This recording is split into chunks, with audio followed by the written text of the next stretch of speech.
Well, hello. Hi, I'm Guy Letts. It's 12 o'clock. Darren Wake is our senior account manager. He's on hand in the background. He's going to gather questions. He'll keep me in order and he's going to monitor the time. We want to keep these sessions fairly short and pithy. We're going to try and run to the half hour as closely as I can because we know you're all busy. But I'm just going to allow a minute or two for people to get their connections settled and warmed up.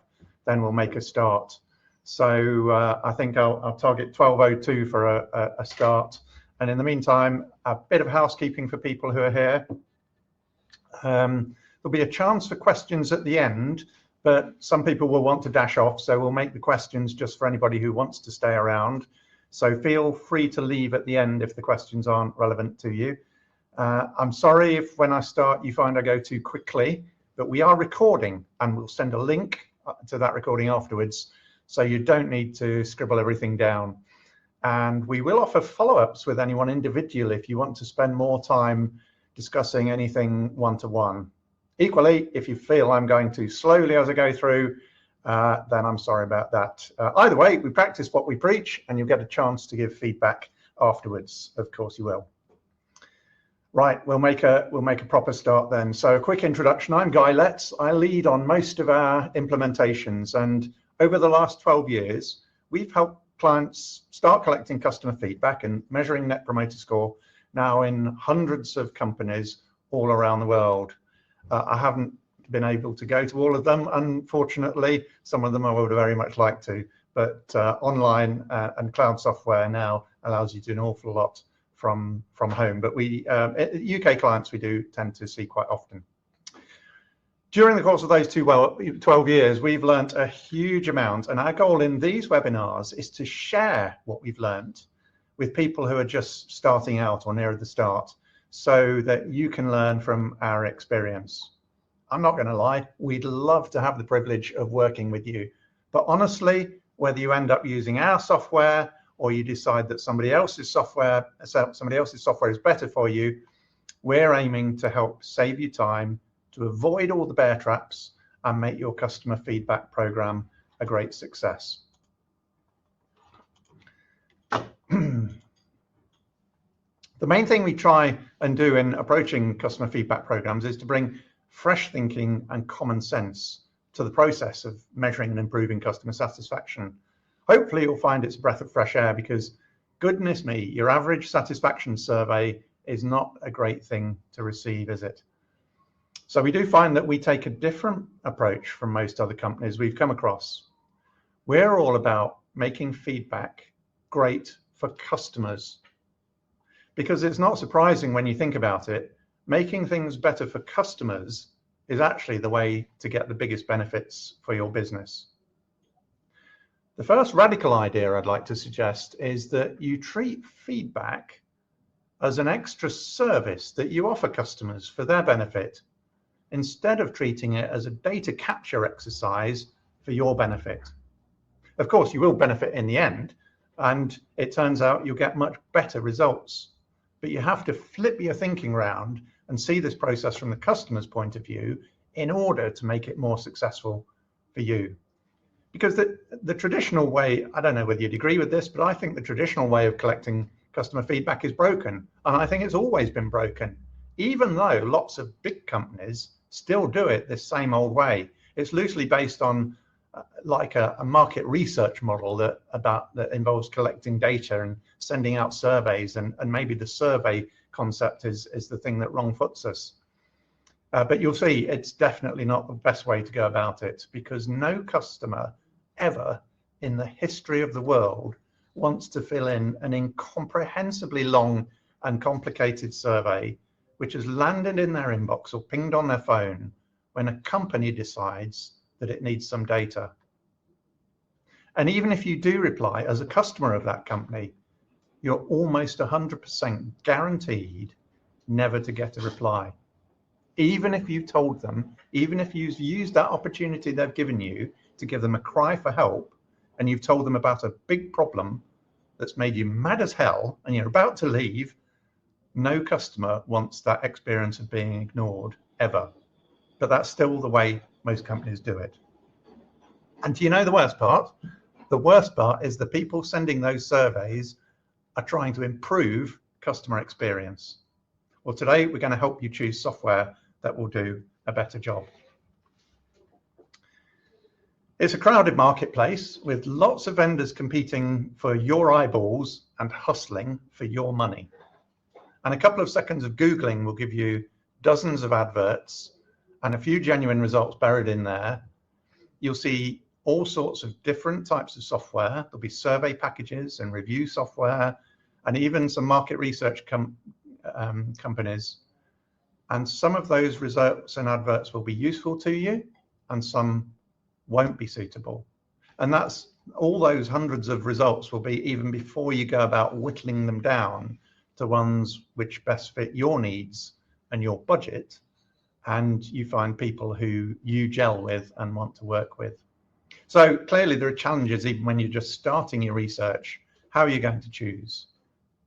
Well, the key to making good choices is to work really hard to have crystal clear business objectives before you do your Googling. First of all, think about what you're really trying to do and what's really going to make it a success. So what I'd suggest is you're trying to make a positive financial impact on the business. Why else would you do it? But you want to do that by improving customer satisfaction. The important thing here is that the feedback program has got to be integrating. We're not setting up a side project to improve customer satisfaction. You've got to decide and design in from the start how improving satisfaction will feed through to drive up business performance. And I really can't emphasize this enough. I see loads of people setting up cottage industries inside companies, all to do with customer feedback, customer experience, lots of surveys and analysis and reporting. And these projects develop a life of their own. Sometimes they'll have their own objectives, and rather than being tied into the business objectives, they'll have their own goals and really can start to diverge from anything that benefits your company or your customers. And yet they consume people's time and energy and your budget. So it's easy to fall into this trap, and you avoid it by having that crystal clear objective for your feedback project, which is completely aligned with your business objectives. Then you'll avoid the wasted effort, you'll avoid getting disappointing results, and most importantly, you'll avoid frustrating all those customers. Once you've got that clear objective, which is aligned with your business objectives, then you can go on to procure your software, and the next step will be to define an equally clear set of requirements. But what you'll find is that once you've got a crystal clear business goal, your requirements will actually be shorter and more succinct, and it'll be easier to manage that requirement process rather than going mad and speccing your perfect survey tool. You'll end up probably trying to feel you're boiling the ocean. So what should be the objective for your customer feedback program? What's going to form the basis of your requirements for your software? Well, tempting as these wrong ones are, because we're not going to be setting those, because customers don't benefit from high scores or high response rates. Instead, what we'll see is that high scores and high response rates will be the evidence that customers are experiencing great service once we've chosen the right objectives and targets. So we'll keep those top things as measures for sure to help us stay on the right track, but they themselves are not going to be our targets. Instead, the target should be the ones at the bottom of the screen, exactly the same as your business goal, whatever it is. So if your business goal is to grow, to increase customer numbers, to increase revenue, to increase profit, or maybe you're in a not-for-profit organization and it's delivering the best service for your stakeholders and service users. But don't invent new goals for your feedback project, and definitely don't set targets for NPS or CSAT or any of the secondary measures that you might be thinking of. If you approach it this way, your customers will think you're brilliant because this method will blow their socks off. And having customers who love you really will feed through to make your business more successful. I'm sure you've got that point, but it's a really common mistake. So I want you to be able to spot when you're in danger of falling into it. Here's an example of a survey I received from Hilton Hotels. And this is someone who, the person who set up and sent out the survey, I guarantee you, has a target for their satisfaction score.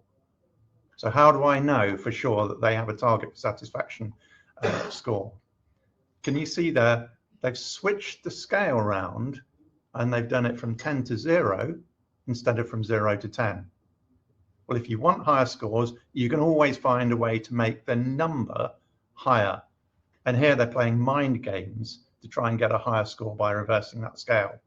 Well, the number may be higher, but it hasn't changed at all how the customer who gives that number hasn't changed at all how they feel. Targets for satisfaction scores are dead easy to hit one way or another, but you'll be left wondering often why your revenue hasn't gone up, and you might still even be losing customers. I've seen that happen an awful lot. And there are a few other problems with the approach in that email, but we haven't got time for those today. So as soon as you find yourselves putting all your focus on scores and analysis and reporting, and you find that those are dominating the requirements for your software, then all your alarm bells should start ringing.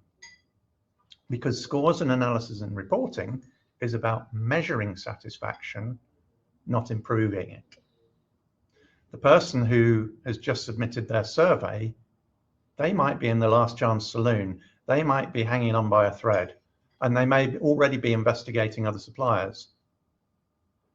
So if we're not setting targets for our satisfaction score, this is what we're doing instead. Always remember that this is what a happy customer looks like. It's not a score in a PowerPoint or in a board pack. This is the face of someone who thinks you're brilliant and is going to keep buying from you and recommend you to their friends. That smile is what counts and what drives up the business numbers. It's not achieving high scores that does those things. Though those high scores will hopefully be a result of this that help make sure that you're on the right track. So I hope that you'll make the connection between improving satisfaction rather than just measuring it. I hope you make the connection that needs you to have effective follow-up processes for your feedback. Remember those business objectives: more new customers, more revenue, higher customer retention. You achieve those by doing your feedback, but more importantly, by having effective follow-up processes. So this is one of the main differences between what companies like us do and general purpose survey packages, because you won't find those follow-up features in a general purpose survey package. And that's why we get about half of our customers from SurveyMonkey. Nothing wrong with SurveyMonkey, it's great for surveys, but that's all they do, and that's all they claim to do actually. So people experience the value of feedback using a survey tool like SurveyMonkey. They get a taste for it, they get real nuggets of gold in the customer comments, but the software doesn't help them do anything with it. It doesn't help them with those follow-up processes. Notice that here, as we start to crystallize those requirements, that the good requirements are those that make an impact on the business and customers and staff. They're not about whether the software supports a 5-point scale or a 7-point Likert scale or multi-dimensional array questions. I'd say they're all red herrings. Looking for more requirements to make your survey software more sophisticated and more complex is actually counterproductive when you're trying to measure and improve satisfaction, because actually it ends up, usually you feel you've got all these features, everybody goes mad, throws in their own questions, and it's a real handful for customers to answer. Of course, those things are vital if you're doing market research or academic research, but totally unimportant in the job of measuring and improving customer satisfaction. So don't be distracted by product features. Customers want short, snappy feedback forms that they can do in 20 seconds. Don't bulk up your requirements with everything you think that survey software should have. You absolutely shouldn't be using most of those complicated features. Instead, you're going to be focusing on things which help you make people smile and go off and sing your praises. For the most part, that's going to require just a few different question types and the ability to add a comment. Just a quick word on some of those red herrings. Conditional logic, often we get asked for it, but it's generally bad for feedback because your customer, again, seeing it from their point of view, your customer just sees the survey getting longer and longer as they give an answer to each question, and you find that that increases the abandon rate. Reminders can have a place, but very rarely. There are actually much better ways to get high response rates than by pestering your customers with reminders. And benchmarking, again, popular thing we get asked about, but benchmarking some things in business is a great idea. So do benchmarking, but on things that are objectively measurable and things which have a positive impact on customer satisfaction, like speed of responding to queries or speed of delivery. Don't benchmark yourself on proxy measures like customer satisfaction. It may sound harsh, I'm going to say it. The only people who benefit from benchmarking customer satisfaction is the people who sell the benchmarking data, to give you the data to compare people against. And market research companies, I'm nothing against market research companies, there are many great ones. But if you use them for measuring and improving customer satisfaction, your goals are not aligned. To make a living, they need to charge you more for designing huge long surveys that'll give you lots of data. You're not going to pay much for a 5-question survey. So there's a complete conflict there in what they need to do to justify their fees. And they'll go off and do detailed analysis, again, because they're going to sell you a big report. But it'll take them weeks, and by the time you get it, your customer may have walked away. And by the way, did I mention customers don't like filling in long surveys? So use market research for gathering data, for making investment decisions, things where you need all those skills of avoiding bias and so on, but not for this. So an example requirements list. All right. Notice this is a much shorter list than all the features you'll find in typical survey software. You don't need all those complex features as I mentioned a moment ago. But also notice there are things here that survey software doesn't have.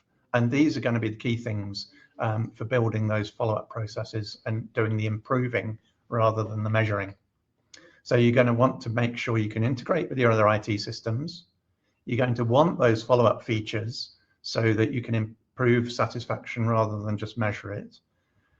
You're going to want potentially role-based dashboards that show managers and team leaders just the information that's relevant to their area of responsibility. You need feedback from customers needs to be piped through to people who can triage it, respond to stuff that needs service recovery quickly, and goes to analysts for things that need more reflection and detailed planning. And you want alerts, you want real-time notifications. So if you find a customer who's at risk, then you need to be able to nip that problem in the bud. Incidentally, we all want high scores. Of course we do, don't we? Everybody wants all the 10 out of 10s and the 5 stars. And it's a horrible feeling when bad scores come in. But I don't know if you thought about it. It's the bad scores that make you money. They're the cries for help from customers who don't want to leave. If you fix those issues quickly, then you've just improved your customer retention. And of course, it's much cheaper to retain an existing customer than to acquire a new one. And this is hands down the best way to do it. Well, we're not generally ones to blow our own trumpet, but you'll see in the bottom right, we're repeat winners of our industry's software user satisfaction awards, and we'd love to be on your shortlist. But we'll work hard to understand your business and your requirements, and if we don't think we're a good fit, we will tell you. Okay, how to make sense of all those Google results.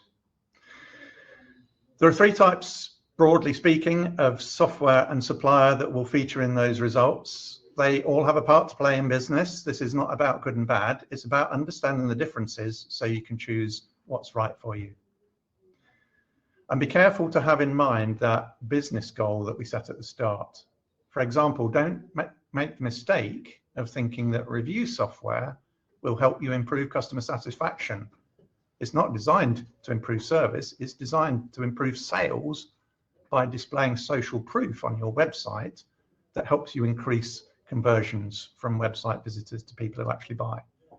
And of course, we all need new customers. I'm not saying reviews are a bad thing. I'm saying they're not the tool you should be using to improve service and customer retention. So the main difference, if you look at the beneficiaries, the main difference between these is who benefits. A customer giving a review doesn't actually benefit from that process. They're doing you a favor by giving you a review to give you that social proof. And some of our customers will use review software like Trustpilot as well as feedback software. And actually even more than do both. Many don't pay for review software at all. They use feedback software to make sure their customers are happy. And then those customers may go off and post reviews on social media and so on. But this is, feedback software is like getting your retaliation in first before people leave a reviews. You're guaranteeing that it's going to be a good one. And not the first time I've said this, don't employ a market research firm for measuring improving customer satisfaction. It's, well, reasons will be obvious as you look at that right-hand column. So when you're clear about the type of software you want, go to this web page. Of course, you can do your Googling and you can select other things as well. But what you'll find on here is companies that are not just selling general purpose review software, but they'll have all those additional features, the follow-up features, the integration capabilities, the role-based dashboards and so on, the alerts and notifications, the things that help you plumb in a feedback system so that it integrates with business as usual in your company. So these are a good starting point. And anything on this list is actually the page of the people who run Net Promoter, Satmetrics and Bain. This is their official vendors. Anybody on this page will be licensed and they will have paid their license fee. So you'll be legal, their software will be legal for implementing Net Promoter, which is controlled by copyright. So I hope that the sample list of requirements will be useful in helping you sort the wheat from the chaff. And I should say, although we're licensed and we do appear on the list, we're not wedded to NPS. It's not a silver bullet. We're also independent, and if NPS isn't suitable for you, then we'll tell you, as I hope these other companies would too, and we'll help you implement something that's better for you. And in fact, you shouldn't be hoodwinked to think that any methodology is a silver bullet that's guaranteed to work. Right now, we support NPS and CSAT, and effort score is popular. In 10 or 20 years, it'll be something else. In my career alone, I'm on my third cycle of different fashions for supposedly miracle methodologies for improving your business. So as with any tool, there are suitable ones and unsuitable, but what matters more than the methodology or the tool is how you use them. And those are the tips I'm trying to give you today. A good vendor will help you with an implementation plan. They won't leave you to plow your own furrow. So what the plan should do is help you design the roles and the responsibilities for people and the process you need in your company so that you have those in place before you start collecting feedback. What you don't want to do is just start sending out surveys. Yes, you'll get some data in, but you're on the back foot. You'll be starting hopefully to get a lot of data in, and suddenly you've got to work out, oh my goodness, well, how do I plug this into resolution? How do I get this customer handled and resolved? The big mistake people make is to think that all feedback will be about suggestions for improving the company that they can consider at leisure. You know, I think your product should work this way or should have this feature, or I think your service would be better if it did this. You will get those suggestions for sure, but you'll also get cries for help, those things that need responses within minutes. You know, people who say, look, I phoned up, my invoice is still wrong. I phoned up 3 times, nobody's returning my call, and I'm dead cross. You can only nip that bud in the bud and turn that customer around if you thought through all the different types of feedback you're going to get and planned in for how you're going to do those. So hopefully the implementation plan that you get from your supplier will help you think through those things before you go live, so that you're on the front foot. Here are a few screenshots from our software. It's not a sales pitch, it's just to illustrate how you can use results to help your people serve customers better. You'll see there are scores or comparison tables, so you can highlight where your problem areas are. There are heat maps which help people to develop and improve their individual skills. You've got data segmentation, so that the right information from your feedback goes to the right department who it's relevant to and who can fix it most efficiently. And also tools to share the feedback around the company. It's often the case that people who aren't in frontline roles can have quite a big impact on customer experience. They may not think they do, but you'd be surprised how much impact an accounts department can have on customer experience. And when you give the accounts department, for example, when you give them customer comments, verbatim comments, it's much more effective than going and telling them your interpretation of a problem. Show them the customer comments in the customer's own words. It's really powerful, and to be honest, a little bit less awkward. It's easier to have that conversation. In closing, then, I've got a few suggestions. I'll skip over these really because we're running to the end, but hopefully something that's thought-provoking for you. Some suggestions for assessing whether the supplier is going to make you look good. If you choose somebody who's going to make you a hero in your or heroine in your company, have they got what it takes to make the project a resounding success? Do they give you confidence that it's going to be a good choice? So notice there's nothing about product features, nothing about technicalities here. This is about whether they can help make you successful. 3 ingredients, I would say if you haven't got these, then you're facing a bit of an uphill struggle. Number 1, you're not going to get a project like this off the ground at Ryanair. Ryanair, hugely successful, but it's not always by making customers smile. They're a low price, high sales organization. They're not a premium price, high service organization. Number 2, your pioneers, the people who run this project with you, need to be people with the inclination and the ability to champion customers. Like a stick of rock, chop them in half, it's got to say customer.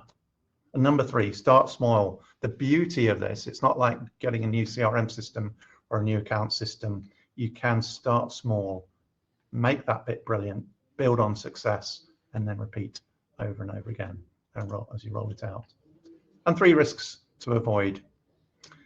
Number 1 goes right back to the start and setting the right objective.